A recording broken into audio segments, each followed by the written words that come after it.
stop me, boy, I run a town. Full speed, pedal to the metal now. Live fast, die young, Mr. Hello, you join me and my beard on the inside of an American muscle car, a modern American muscle car.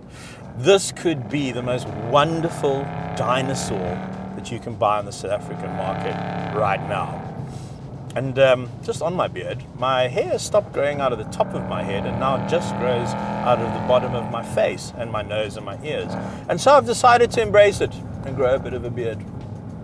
Also helps me think deeply. That's right. Anyway, this film is not about me. This film is about one of the most exciting cars, for me at least, that has come out in the last few years. The Mustang Dark Horse. It is a bit of a dinosaur, but also it isn't. Let me explain why. Think of a car, any car. Yes, Cars.co.za. Let's find what moves you.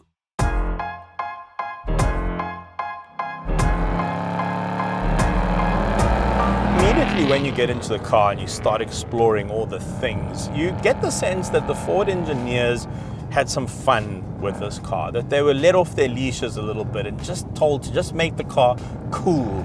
That's one of the things I love about it. So you press this Mustang button down here with the galloping wild horse, and you get a couple of toys. So you get some track apps, you get some auxiliary gauges, you can put a couple of customizations on it, you can change the dials in front of you. I'll get to that in a sec. But the most fun toy you get is the active exhaust. So you get 4 modes, right? The exhaust off button, pretty much. So cruising on the highway, nice and quiet. Then you get normal pops, very nice, already quite loud. Let me just put it in neutral and show you what that sounds like. So those are just normal pipes, right? Then you get sport pipes, a little bit louder, put it in neutral. Sport pipes. Then you get track pipes. Now, this is quite interesting because when you push this button, it says in front of me track use only, which is quite a funny way of Ford saying, please don't use this extremely loud exhaust mode on the road and annoy everyone, because it is very, very loud. However, the car obviously has no way of detecting whether you're on a track or not. So it's just like, haha, wink, wink, track use only. Whatever. Listen to this. Oh, yes, that's very nice. So for the purposes of this review, we're going to leave it in track mode, the loudest mode.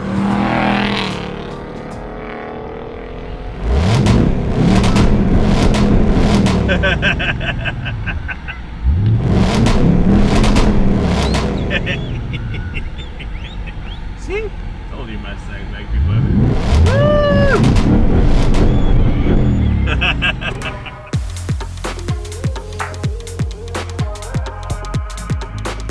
Now, if you needed more proof that the engineers had some fun with this car, let me show you the little tricks it can do from the key fob. So, press lock and press remote start twice, and it starts. Then you can rev it. Then it has a rev cycle.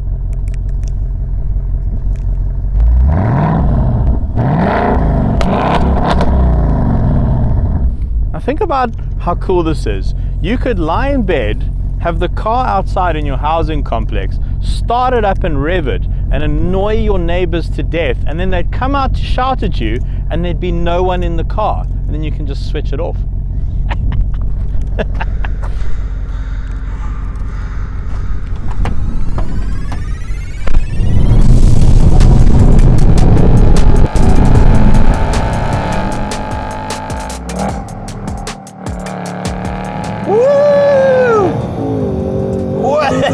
Hey, a little bit loose at the rear, even with full traction control on.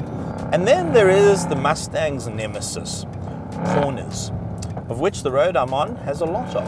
And traditionally, this is not where you'd want a Mustang. It's not where you'd want to push a Mustang. Admittedly, you'd probably want to be in something like an M4 CS or a CSL or something like that. However, the Dark Horse is by far and away the best handling Mustang that I've personally ever driven.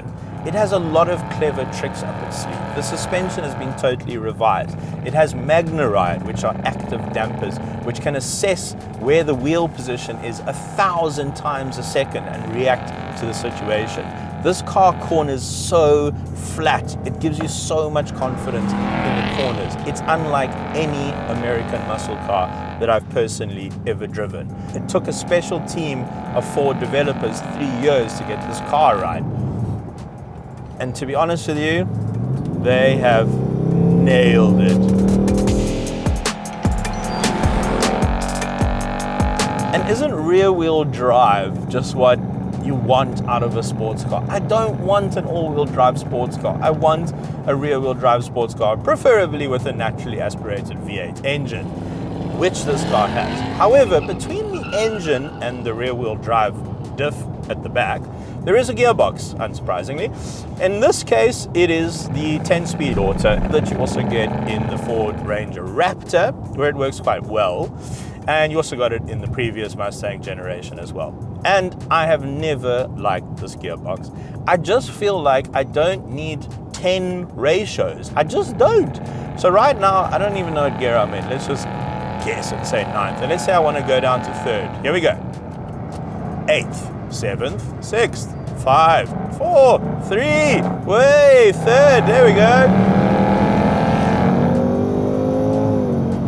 I just don't need that many ratios. So, this flappy pedals, I just leave it in auto. Just let it do its thing. It's not badly tuned. They've improved the TCU a bit for this model. What is quite annoying for me though is that in America you get a 6-speed manual like the one you got in the Bullet. Now the Bullet is one of my favorite cars of all time. I would own one already if I had the money. Only 52 came into South Africa and they just never got cheap. They're all around R1,000,000, which is annoying. The other thing we will not be getting from the Dark Horse is full power.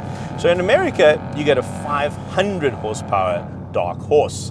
That is its standard tune. In South Africa, you don't. You get a 334 kilowatt Dark Horse, which I think is around 440 horsepower if my math is correct. Dwayne, please put the right number on the screen. Thank you very much. Now, let's put that in some perspective. I have a W204 C63, and that car is now 16 years old. The 6.2 litre naturally V8 engine has become a little bit of a legend, and that car has 346 kilowatts. So, 16 years later, with all this development and this revised engine, you're still getting less power out of this Dark Horse than you would get out of a 16-year-old AMG. So right off the bat, I know I can hear you saying, wow, that's not particularly impressive, is it? But it is enough power for this car. You don't need any more power for this chassis. I mean, you can go to America and buy a supercharged one, or supercharge it here, and you get 7 million horsepower. And I've driven those cars, I've driven the Roush Mustangs. They're not particularly great. It's too much for the chassis. So, even though we've got 334 kilowatts here, which is, say, 60 odd kilowatts less than you'd get in something like a BMW Z4, I'm telling you, you don't need it. There's a lot of torque, 540 newton meters. Because of the displacement, the torque is really low down, and that's what Mustangs are about. They're not necessarily about power, they are about twisting force, torque. Right, that was a little bit of a rant, sorry, but I was just trying to make a point.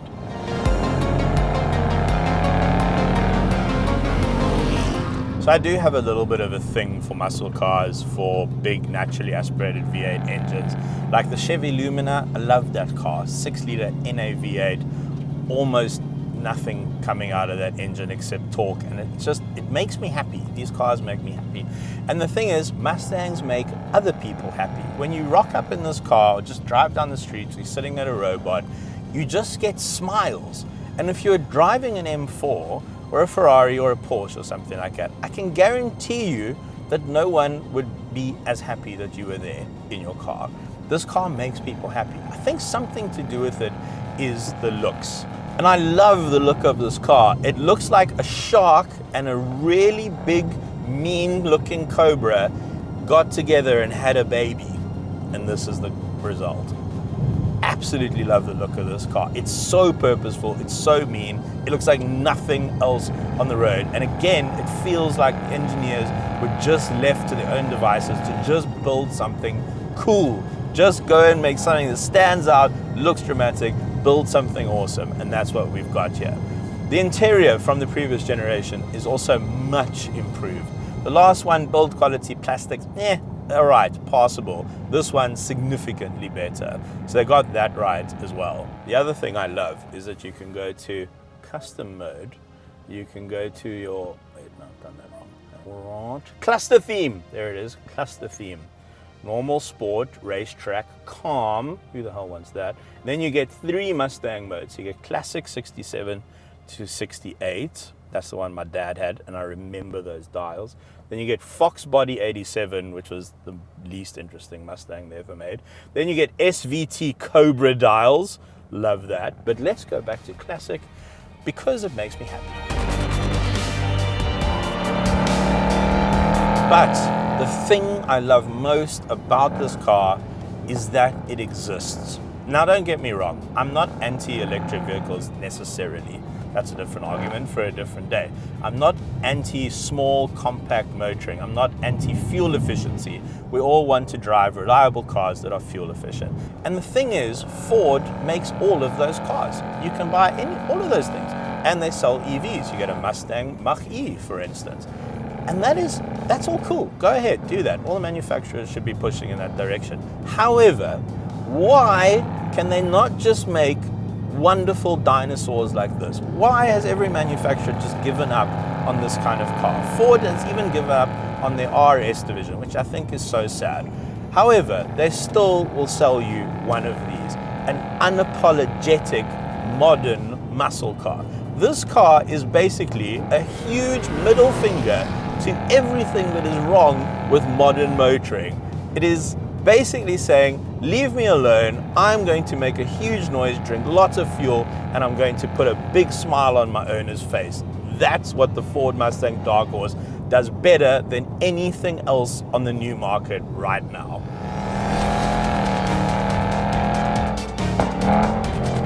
And let's just talk about the pricing, because it is very interesting, right? So this is a 2-door rear-wheel drive sports car. And let's compare it to something German, right? Like a BMW M4, 2-door rear-wheel drive sports car, except you can't get a manual M4. You also can't get a rear-wheel drive M4 in this country anymore. You can only have the all-wheel drive one. And it costs 2.3 million Rand before options. Whereas this car is 1.5 million. You can get into a new Mustang for 1.3, but you want this Dark Horse, I promise you. So it's 800,000 Rand cheaper than an M4 and comes with all the bells and whistles. And here's why I think I would rather have this car. If money wasn't a problem, I'd rather have this car. First of all, I think the M4 and cars like it are too complicated and out of warranty. You're going to take a huge hit on the depreciation. Parts are going to be expensive. The car's going to be very difficult to fix. Whereas with cars like the Mustang, the drivetrain is so old, you know, it's an old drivetrain, but it feels like the car is going to last and it's not going to be that difficult to keep on the road and maintain.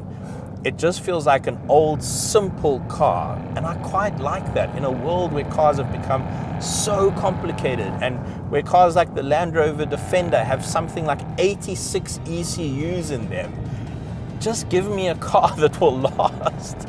So many cars are disposable these days, especially the new stuff coming out of, say, AMG. Sean, you're fired.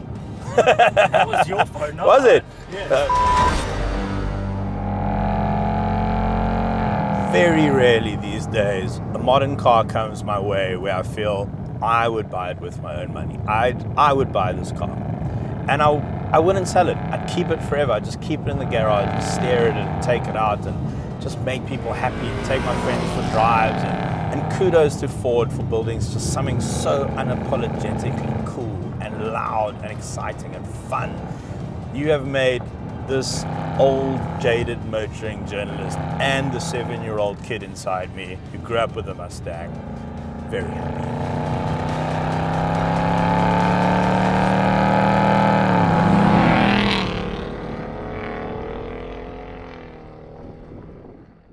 What's the car with Cars.co.za? Say afzet to Andre Durkee Oosthuizen. You'll find him in his Bakuzi, the hot spot of the Vrystaat summer. Lekker. Now think of a car, any car. Yes, we have it. Cars.co.za. Let's find what moves you.